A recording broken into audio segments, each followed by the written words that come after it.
Κυρίες και κύριοι, φίλες και φίλοι, καλησπέρα. Απόψε είναι Σάββατο, 3 Φεβρουαρίου του 2024. Απόψε η εκπομπή μας για ειδικούς λόγους θα είναι ίσως συντομότερη. Κάποιοι το χαίρονται αυτό και το θέλουν. Θα ξεκινήσουμε με μία ανασκόπηση, γιατί έχουμε κατά την άποψή μου, από τότε που ξεκίνησε όλη αυτή η ιστορία, με την ελληνοτουρκική προσέγγιση, με τη διακήρυξη των Αθηνών, το σταματήσανε να πετάνε οι Τούρκοι πάνω από το Αιγαίο, θεωρώ ότι έχουμε μία ανακοίνωση από τον Chris Van Hollen, Αμερικανό γερουσιαστή, ο οποίος είναι από τις προσωπικότητες που υπερασπίζεται τα αμερικανικά συμφέροντα, αλλά κατά κάποιο τρόπο, με τον τρόπο που τα υπερασπίζεται, εξυπηρετεί και τα δικά μας εθνικά συμφέροντα. Μετά την εξουδετερώση σε ένα βαθμό του Μενέντες, αυτός είναι ο μπροστάρης. Νομίζω ότι η ανακοίνωση βάζει τα πράγματα στη θέση τους. Καταρχάς, ας κάνω εγώ μία σύνοψη της κατάστασης για να πάμε στο τι είπε ο Chris Van Hollen, που πιστεύω ότι ξεκαθαρίζει πλέον το πεδίο. Ο Ερντογάν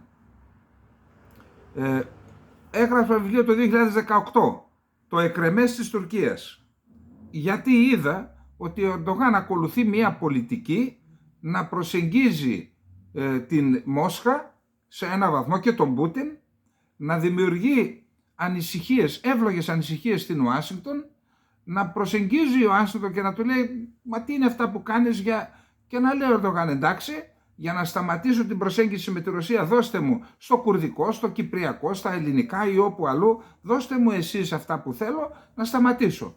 Όντως, όταν έπαιρνε αυτά που ήθελε, σταματούσε την προσέγγιση, και όταν σε εισαγωγικά κατανάλωνε όλες τις παροχές της Ουάσιγκτον, ήταν αυτή το εκρεμές πήγαινε στην Ουάσιγκτον δηλαδή, όταν τελείωνε η ενέργεια αυτών που του έδωσαν, σταματούσε το εκρεμές, ξαναπήγαινε στη Μόσχα. Ζητούσε από τον Πούτιν πράγματα, του έδινε ο Πούτιν πράγματα, ξαναανησυχούσε η Ουάσιγκτον, τον ξαναέπαιρνε. Αυτό ήταν το εκρεμές της Τουρκίας. Και γι' αυτό έγραψα το βιβλίο 2018, το εκρεμές της Τουρκίας. Αυτή η ιστορία συνεχίστηκε και είχε να κάνει είτε με την άδεια που πήρε η Τουρκία για να εισβάλλει στη Συρία, η επιχείρηση Ασπίδα του Εφράτη, είτε με την άδεια που πήρε για να μπει στο Αφρίν. Όλα αυτά ήταν παραχωρήσεις που έπαιρνε από τη Μόσχα, γιατί η Ρωσία ήλεγχε το χώρο της Συρίας. Ο Άσαντ ήταν ο άνθρωπος σε δύσκολη κατάσταση. Και την ίδια στιγμή από τις ΗΠΑ έπαιρνε άλλες παραχωρήσεις. Συνεχίστηκε λοιπόν οι ταλαντώσεις του εκρεμούς, μέχρι που έφτασαν στην κορυφαία στιγμή των S-400. Τι έγινε με τους S-400 το έχουμε εξηγήσει, θα το ξαναπώ πολύ γρήγορα. Όταν έγινε το πραξικόπημα εις βάρος του Ερντογάν, το τι είναι το πραξικόπημα θα το πούμε σε άλλη εκπομπή. Όταν έγινε το πραξικόπημα εις βάρος του Ερντογάν, λοιπόν, ο Ερντογάν είδε να σκοπεύουν F-16 και Apache, όχι Super Cobra, ελικόπτερα, να σκοπεύουν τη Βουλή, να χτυπάνε τη Βουλή, να έχει και 200 νεκρούς είχε στο πραξικόπημα, και επίσης F-16, αμερικανικά όλα, να εγκλωβίζουν το δικό του αεροσκάφος που τον μετέφερε το βράδυ του πραξικοπήματος από το αεροδρόμιο του Νταλαμάν, το στρατιωτικό αεροδρόμιο του Νταλαμάν, το μετέφερε στην Κωνσταντινούπολη. Τότε λοιπόν,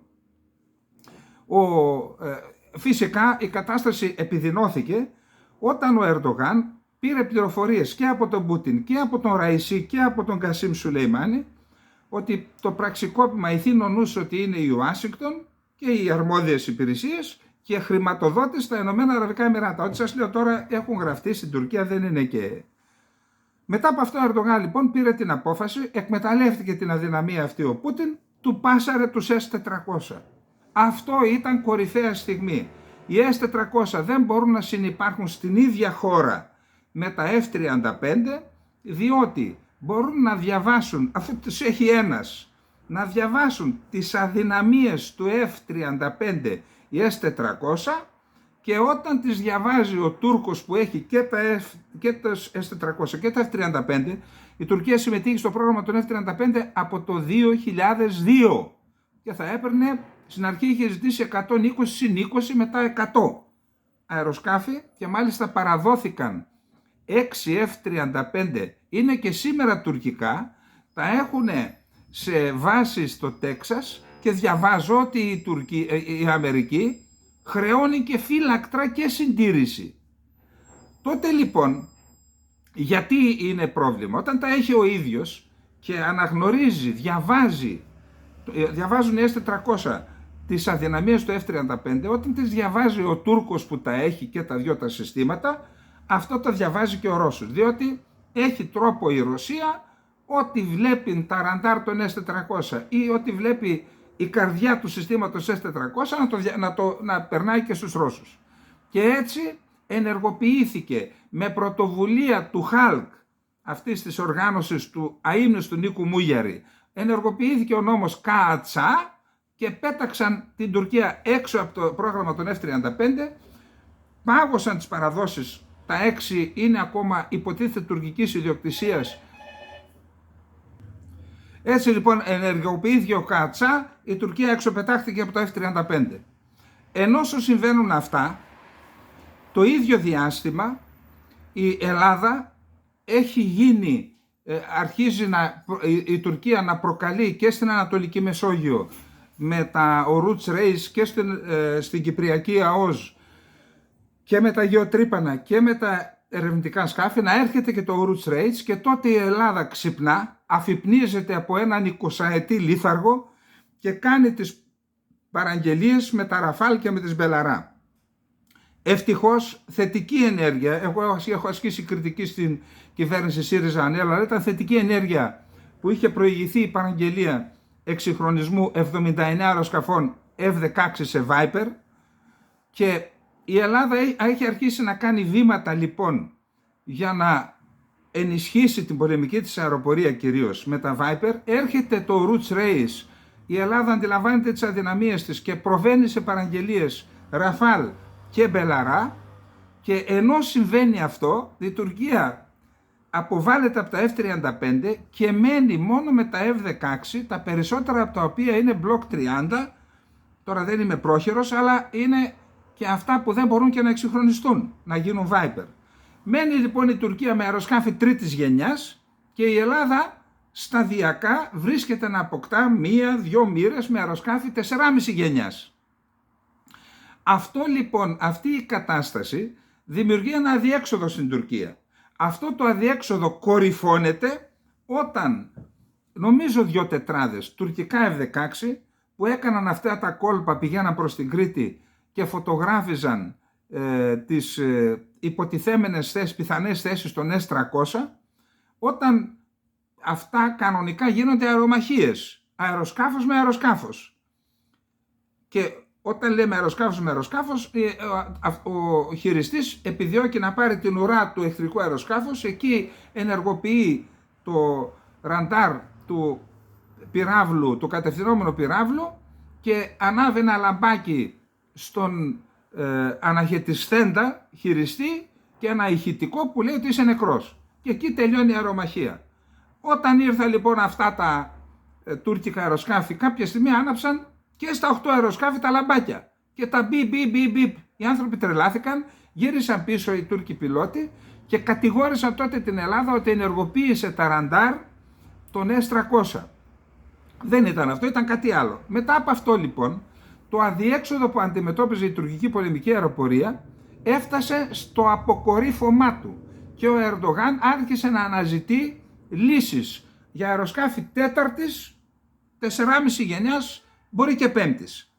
Πήγε λοιπόν, πού πήγε? Πήγε να πάρει κάποια μεταχειρισμένα Harrier για το αεροπλανοφόρο που πήρε, το Ανατολού.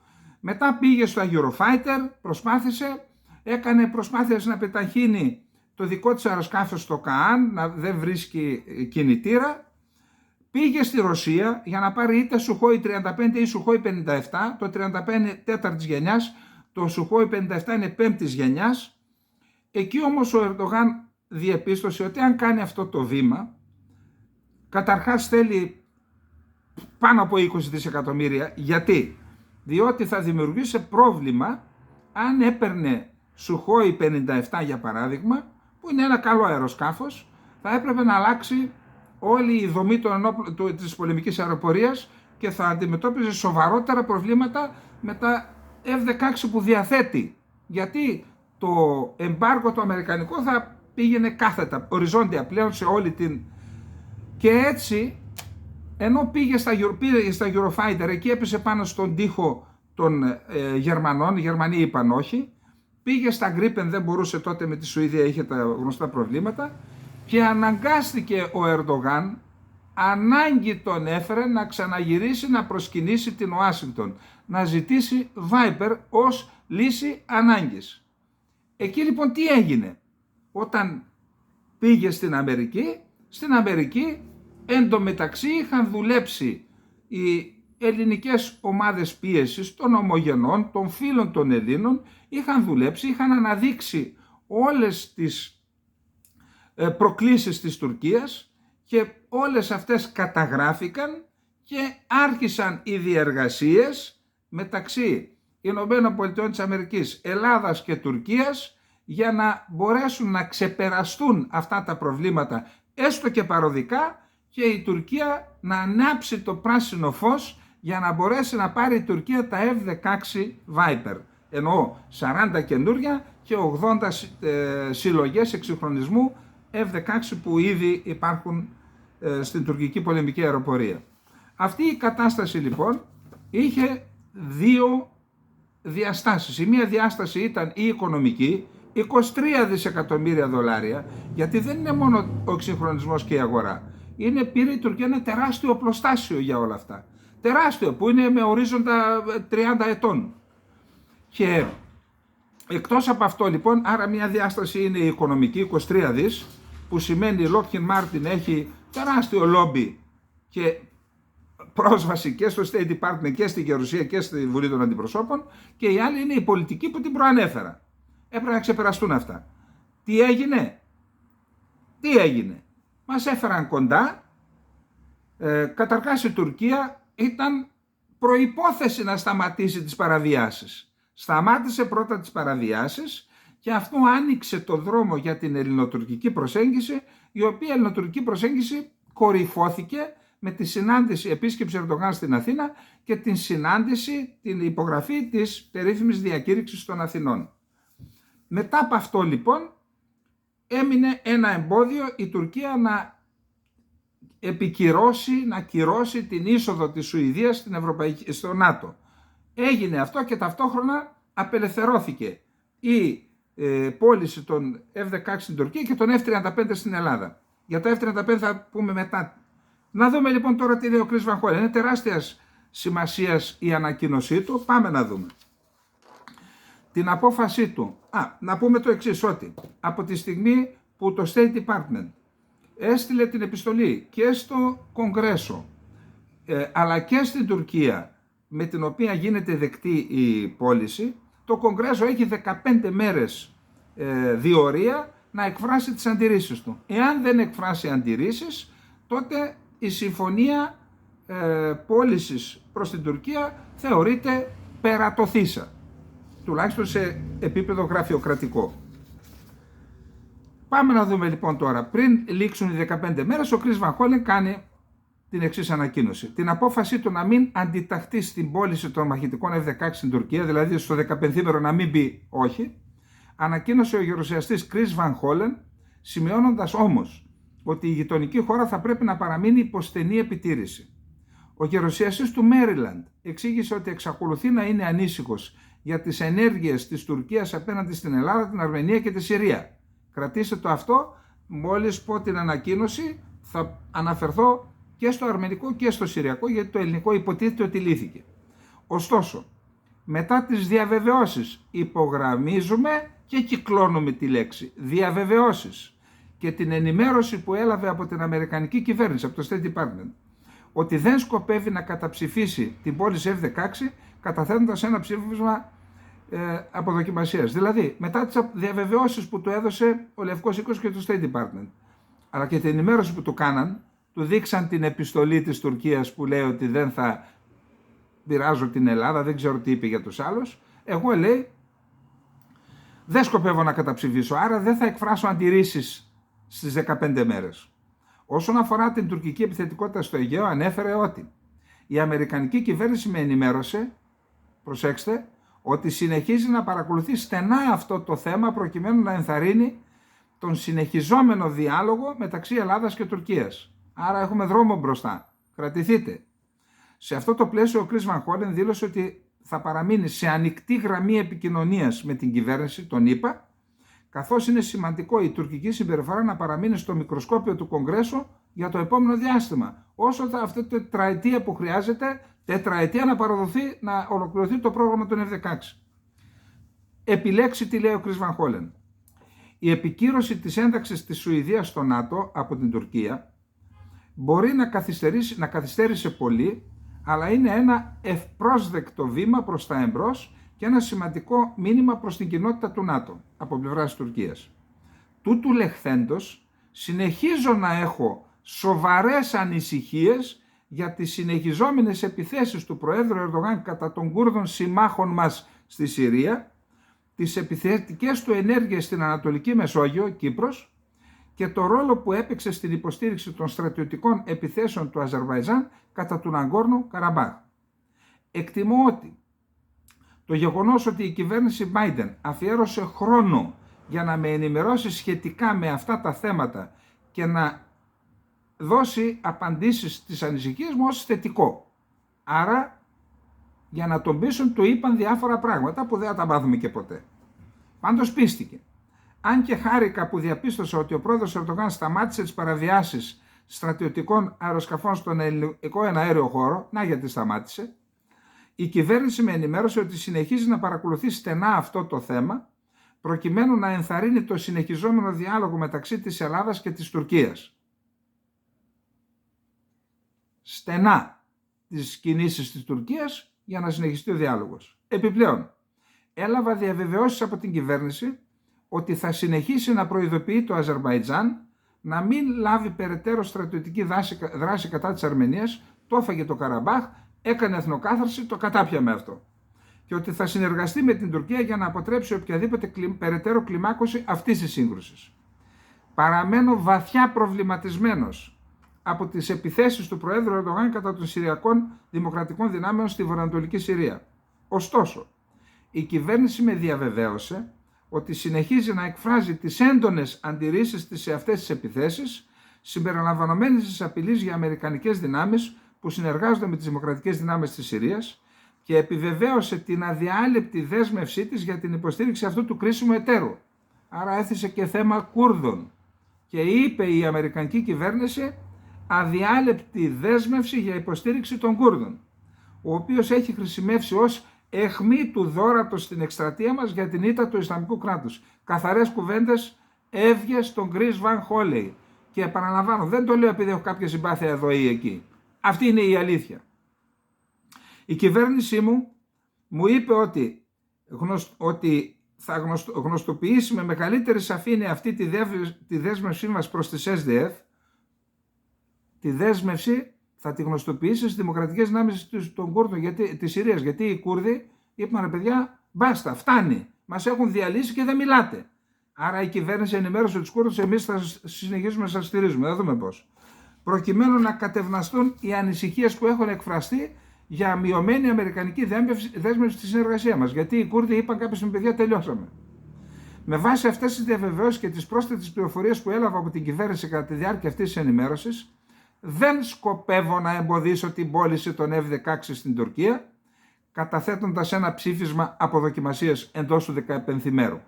Ωστόσο, θα συνεχίσω να παραμένω σε τακτική επικοινωνία με την κυβέρνηση σχετικά με τις διαβεβαιώσεις της για αυτά και άλλα βασικά ζητήματα. Είναι σαφές ότι πρέπει να παρακολουθούμε στενά την Τουρκία τις επόμενες εβδομάδες και μήνες. Οι πράξεις μιλούν πιο δυνατά από τα λόγια. Λοιπόν, επειδή παρακολουθώ φίλους, ανθρώπους που μιλούν για τα ζητήματα αυτά και λένε μα η Τουρκία δεν τήρησε ποτέ τις δεσμεύσεις, ακούστε, καθαρά λόγια. Ασχέτως αν η Τουρκία αύριο σταματήσει να τηρεί τις δεσμεύσεις που έδωσε στην Αμερική και αρχίσει τα ίδια.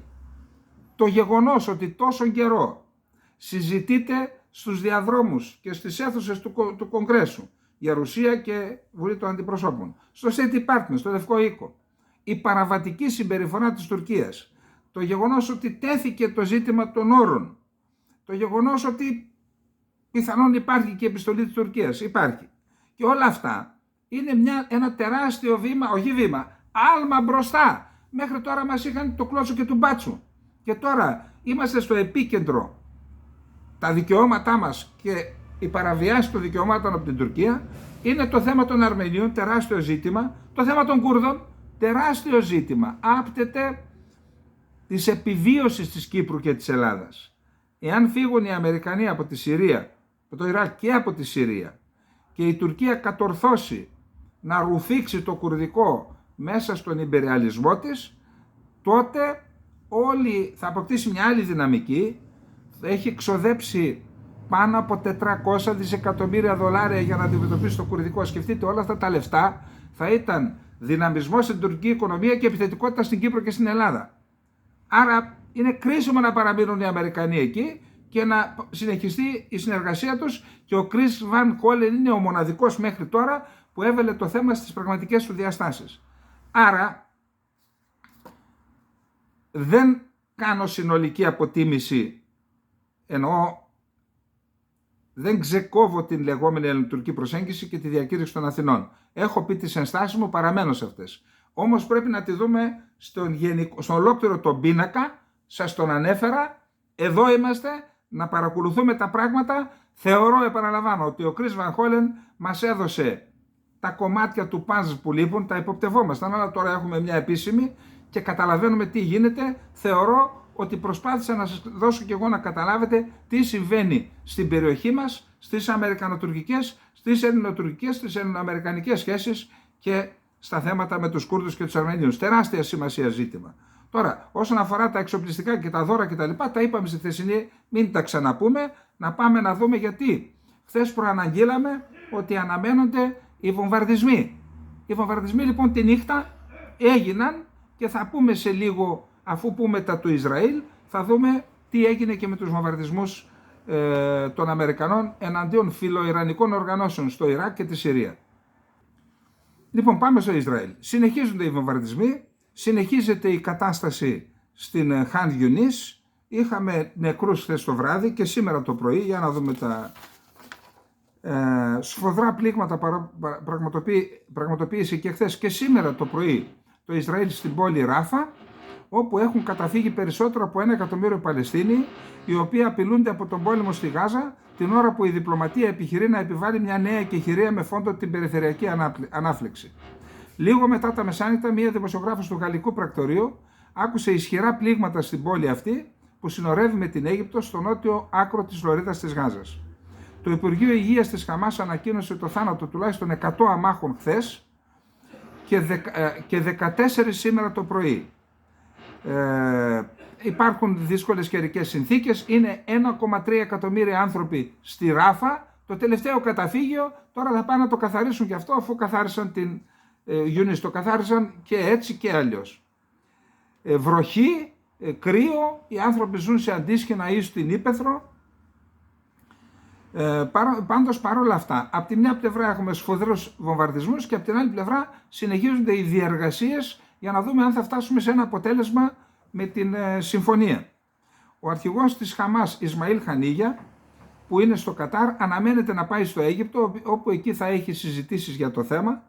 Πάντως φαίνεται ότι διατηρεί το πολιτικό γραφείο ενστάσεις για τη συμφωνία, ενώ ο Σινουάρ, αυτός ο οποίος είναι στη Γάζα, τη δέχεται τη συμφωνία, τη συζητάει. Εκεί υπάρχει μια διχογνωμία. Σύμφωνα με πηγή της Χαμάς, η πρόταση αφορά 3 φάσεις. Η πρώτη από τις οποίες προβλέπει ανακοχή 6 εβδομάδων. Στην διάρκεια αυτών των 6 εβδομάδων, το Ισραήλ θα απελευθερώσει 200 με 300 φυλακισμένους Παλαιστίνιους και οι Παλαιστίνοι θα απελευθερώσουν 35 με 40 ομήρους. Ενώ κάθε μέρα 200 με 300 φορτηγά θα μεταφέρουν ανθρωπιστική βοήθεια. Τις τελευταίες μέρες το Κατάρ έχει κάνει λόγο για πρώτες ενδείξεις ότι η Χαμάς υποστηρίζει μια ανακοχή, και ο εκπρόσωπος της διπλωματίας του Κατάρ, Μάζεντ Αλ Ανσάρι, δήλωσε ότι η πρόταση εγκρίθηκε από την Ισραηλινή πλευρά. Πάντως το Ισραήλ συνεχίζει να τονίζει ότι δεν θα τερματίσει ολοκληρωτικά την επίθεση στη Γάζα παρά μόνο αφού εξαλειφθεί το Ισλαμιστικό κίνημα, έχουν απελευθερωθεί όλοι οι Όμεροι και λάβει εγγυήσεις ότι στο μέλλον δεν θα έχει πρόβλημα ασφάλειας από τη λωρίδα της Γάζας. Ενώ συμβαίνουν αυτά, δύο υπουργοί εξωτερικών, δύο σημαντικών χωρών με επιρροή στην περιοχή, των ΗΠΑ και της Γαλλίας, οι Άντονι Μπλίνκεν και Στεφάν Σεζουρνέ, νέος υπουργός εξωτερικών, αυτοί της Γαλλίας, πηγαίνουν στην περιοχή και κύριος στόχος είναι να πείσουν τα ενδιαφερόμενα μέρη να δεχτούν τη συμφωνία. Αύριο Κυριακή λοιπόν φτάνει ο Άντονι Μπλίνκεν στην περιοχή, θα επισκεφθεί Κατάρ, Αίγυπτο, Ισραήλ, Δυτική Όχθη και Σαουδική Αραβία. Επίσης σήμερα, Σάββατο, είναι στην περιοχή ο Στεφάν Σεζουρνέ, Γάλλος υπουργός εξωτερικών, Αίγυπτο, Ιορδανία, Ισραήλ, Παλαιστινιακά εδάφη και Λίβανο. Η περιοδία αυτή έχει στόχο να γίνει δουλειά για μια κατάπαυση του πυρός για την απελευθέρωση των ομήρων και να ανοίξει και πάλι μια πολιτική προοπτική, βασισμένη στη λύση δύο κρατών, ενός βιώσιμου, υπογραμμίζομαι και κυκλώνουμε τη λέξη, Παλαιστινιακού κράτους στο πλευρό του Ισραήλ, διευκρίνησε ο εκπρόσωπος του Υπουργείου της Γαλλίας, Κριστόφ Λεμουάν. Άρα θα δούνε όλους τους ανθρώπους και θα δούμε τι θα γίνει. Πάντως, ενώ συμβαίνουν αυτά, είχαμε τις επιθέσεις των Αμερικανών, είναι το επόμενο θέμα μας αυτό. Πάμε λοιπόν να δούμε τι γίνεται τώρα. Καθώς δεν υπάρχει καμία ένδειξη ότι θα κλείσει άμεσα συμφωνία για την κήρυξη νέας ανακοχής και απελευθέρωση των ομήρων, η Wall Street Journal ανέφερε χθες Παρασκευή, επικαλούμενοι πηγές ενήμερες για τις διαπραγματεύσεις, ότι τις συνομιλίες δυσχερών διαφωνίες στην ηγεσία του Παλαιστινιακού Ισλαμιστικού κινήματος, όπως σας είπα. Ο Γιαχιά Σινουάρ είναι διατεθειμένος να δεχθεί την πρόταση να κηρυχθεί εκεχηρία για 6 εβδομάδες, η πρώτη φάση. Η εξόριση ηγεσία του κινήματος απαιτεί περισσότερες παραχωρήσεις από το Ισραήλ που θα οδηγήσουν σε μόνιμη κατάπαυση. Λοιπόν, είπαμε τι θα γίνει. Ο Νετανιάχου είπε δεν πρόκειται να κάνω συμφωνία με οποιοδήποτε τίμημα. Πάντως σημειώστε ότι δέχεται απίστευτες πιέσεις από τους ομήρους και από την αντιπολίτευση για το θέμα. Ο Μπλίνκεν, είπαμε, αύριο 4 του μηνός θα φτάσει στην περιοχή, μέχρι τις 8 του μηνός θα είναι εκεί. Είναι η 5η φορά που επισκέπτεται τη Μέση Ανατολή ο επικεφαλής της Αμερικανικής διπλωματίας. Πάντως, έχουμε μια εμπλοκή, παρέμβαση μάλλον στην κατάσταση και της Αναλένα Μπέρμποκ, Υπουργού Εξωτερικών της Γερμανίας. Η επικεφαλής της διπλωματίας της Γερμανίας προειδοποιεί το Ισραήλ εναντίον της διεξαγωγής χερσαίας στρατιωτικής επιχείρησης στη Ράφα, στο νότιο άκρο της λωρίδας της Γάζας, σε δηλώσεις της που δημοσιεύονται σήμερα. Η Γερμανίδα Υπουργός Εξωτερικών υπογραμμίζει ότι απλούστατα η επιχείρηση σε μια περιοχή όπου φιλοξενούνται σχεδόν όλοι οι εκτοπισμένοι από τη Ράφα, απλούστατα δεν δικαιολογείται. Και υπογραμμίζει παράλληλα ότι η πλειονότητα των θυμάτων είναι γυναίκες και παιδιά. Ας το φανταστούμε μια στιγμή. Αν ήταν δικά μας τα παιδιά. Πάντως ο Γιώαβ Γκάλαντ είχε πει τις προηγούμενες μέρες ο Υπουργός Άμυνας ότι το επόμενο βήμα είναι επιχειρήσεις στη Ράφα. Προχθές Πέμπτη βράδυ ο Υπουργός Άμυνας είπε ότι οι Ισραηλινές ένοπλες δυνάμεις θα βάλουν στο στόχαστρο τους μαχητές της Χαμάς στη Ράφα και θα προχωρήσουν στη συντριβή τους. Κάτι που κατά αυτόν συμβαίνει τις τελευταίες εβδομάδες στη Χαν Γιουνίς. Η κυρία Μπέρμποκ λέει ότι υπέστη σοκ όταν άκουσε το σχέδιο.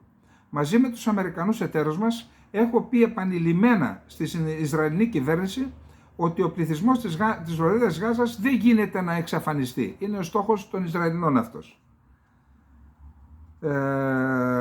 Πάντως έχει εκφράσει και η Αίγυπτος τις ενστάσεις της για αυτή την επιχείρηση. Θα δούμε πού θα πάνε τα πράγματα.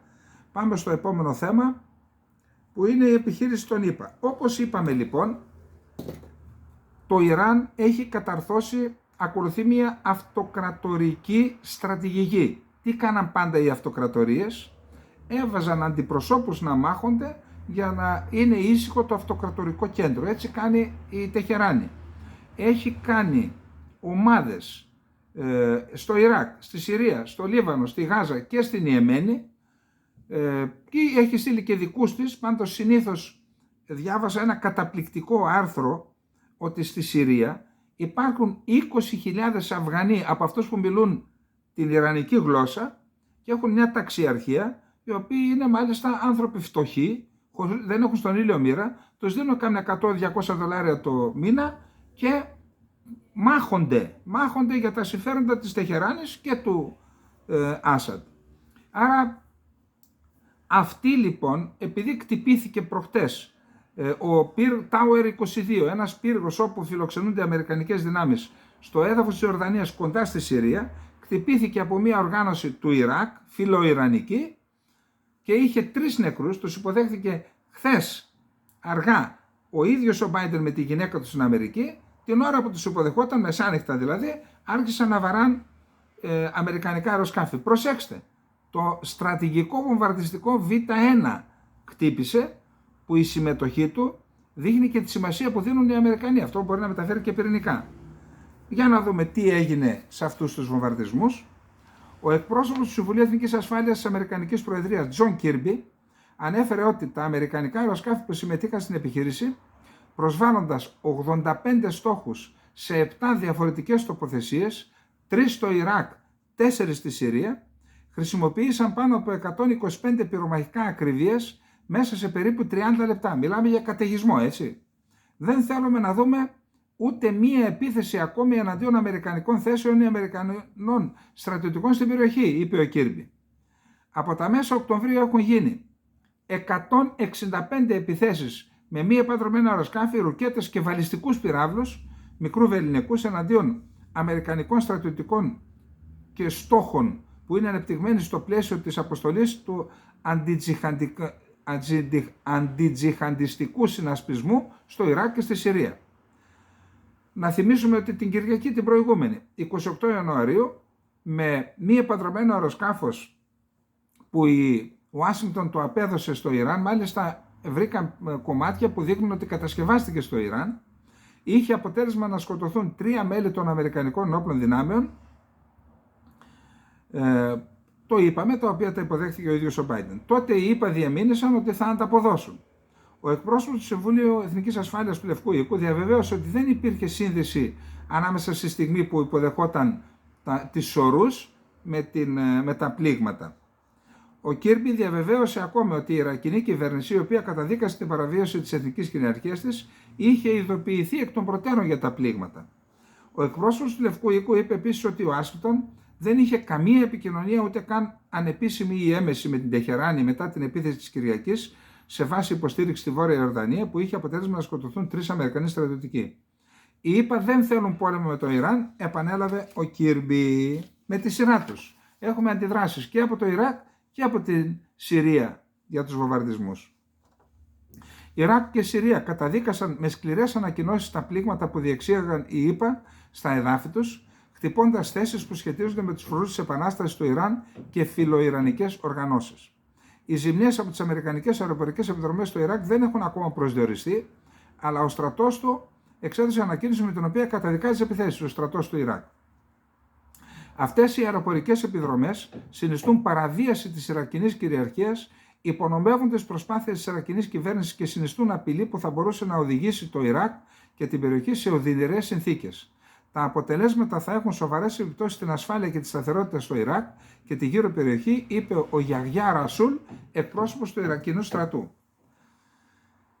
Τώρα, τα αμερικανικά πλήγματα αντιπροσωπεύουν μια σημαντική κλιμάκωση σύμφωνα με την Άλισον Μακμάνους, διευθύνουσα σύμβολο για την εθνική ασφάλεια και τη διεθνή πολιτική στο κέντρο για την αμερικανική πρόοδο, σύμφωνα με το Al Jazeera.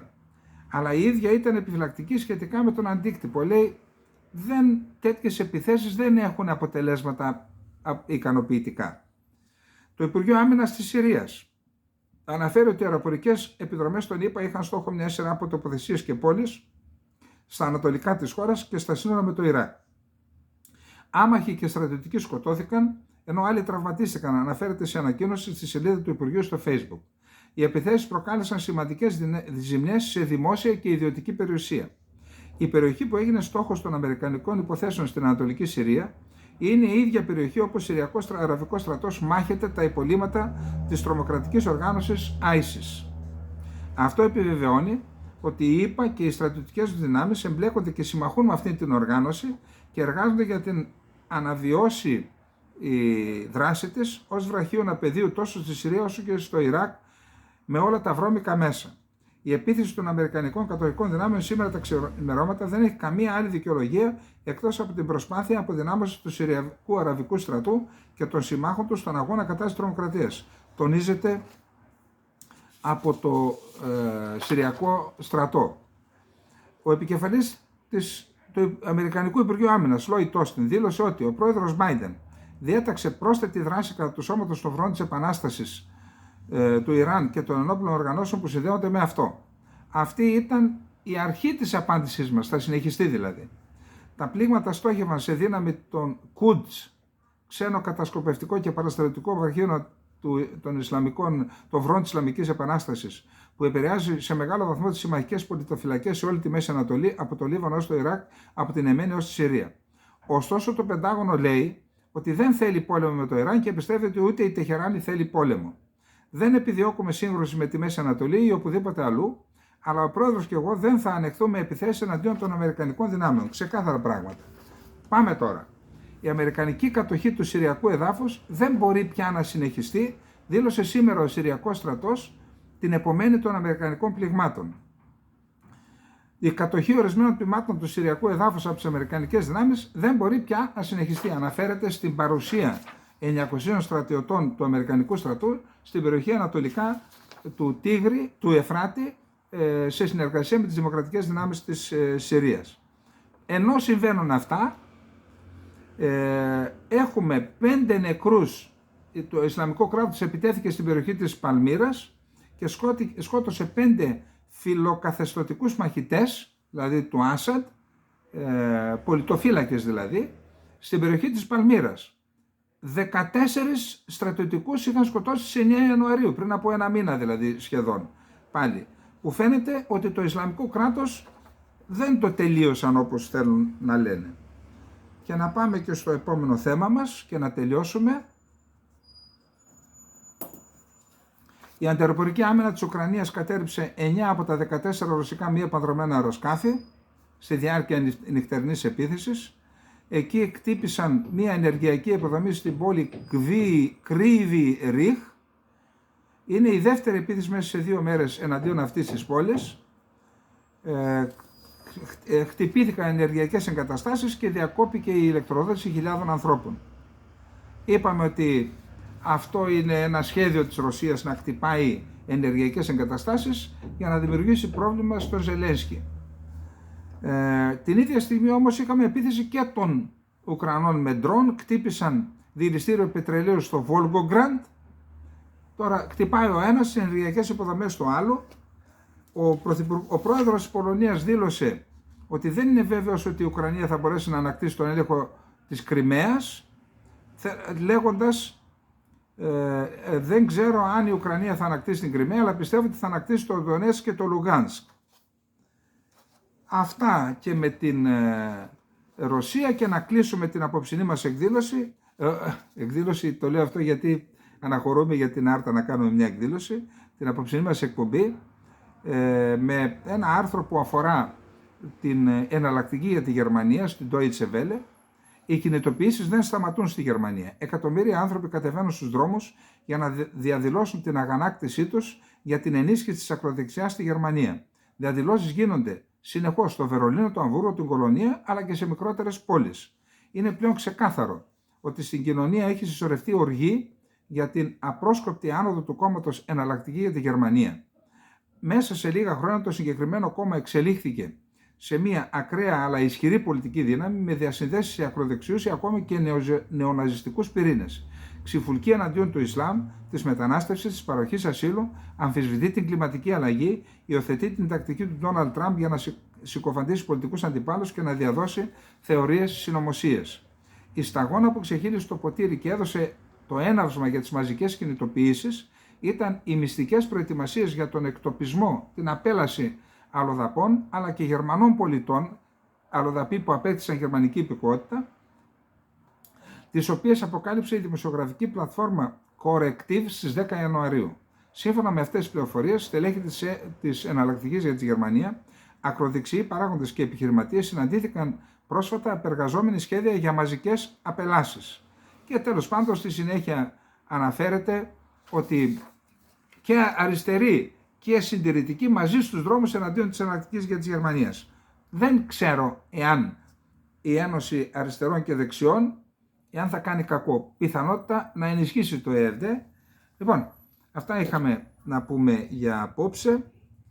Θεωρώ ότι παρότι συνεπτυγμένη έχει πολύ σημαντικά ζητήματα και σε σχέση με τα ελληνοτουρκικά και την ανακοίνωση των Chris Van Hollen, αλλά και με την επιχείρηση των Αμερικανών, είναι σημαντική να δούμε που θα καταλήξει. Αυτά είχαμε να πούμε για απόψε. Να είστε όλες και όλοι καλά. Καληνύχτα.